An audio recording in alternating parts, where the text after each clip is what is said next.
Hey there, are you not hitting your revenue goals? Perhaps sales feels really hard for you. You have leads, but you're not quite sure what to do with them and how to take those leads and finally hit those revenue goals. Well, then this video is for you, and what you might need is a sales coach. Hi, I'm Michelle Terpstra, sales coach and sales expert for online entrepreneurs, coaches, consultants, and service providers.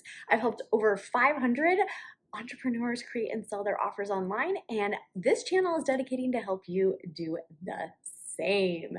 Okay, so go ahead and hit subscribe if you want to make sure that you are first to know when a new video pops up here with exactly how you can do that, how you can sell more with ease and in alignment.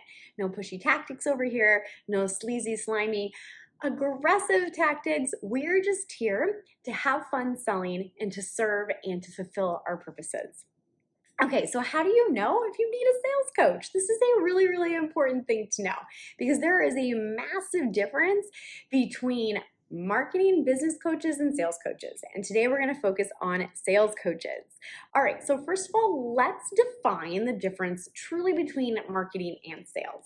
Marketing's job is traffic, content, okay? So traffic, content, lead generation, those are all marketing pieces, and they're really important because if you don't have anybody to sell to, that is also an issue, right? But if you have people coming into your world, you have a warm network, you have a nurture zone, you have even just a little bit of leads. I'm going to tell you a story about my client Elizabeth, who only had 300 leads and consistently books out her group coaching programs time and time again without live launching or ads. But the difference between marketing and sales.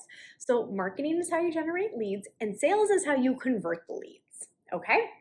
And that could be a various different strategies. You could be doing a one-to-many conversion, which means you're on a live event or a stage, a webinar, a master class, and the call to action is check out on the sales page, okay? So that's a one-to-many conversion.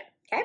Number two is you might be a master in DM or wannabe, or I would argue Voxer as a great way to have a Zoom-free experience and still be able to close people, DM and Voxer. Okay, so that's a conversion. That means sales, right? And then lastly is the beautiful amazingness of Zoom discovery calls. That is like the third most popular way to be converting. I love Zoom discovery calls for 50 million reasons, and you should too, but they need to be short. They need to be really short. Okay, I'm talking like 30 minutes, or you're gonna see that a lot of your time just goes to sales, which we don't want, okay? So marketing over here, lead gen, sales is responsible for conversion, for revenue, for all of the goodness, right? And that is the big difference. So if you need a sales coach, it means that you are feeling uncomfortable asking for the sale, not sure how to position yourself as an expert to make the sale, aren't sure if you have the right offer, or overall just feel like there has to be an easier way to hit my revenue goals and be consistent with generating clients in my business. Okay, so if that sounds like you and you need a sales coach, do not forget to hit subscribe to this channel so that you can learn my top tips and tricks for doing exactly that.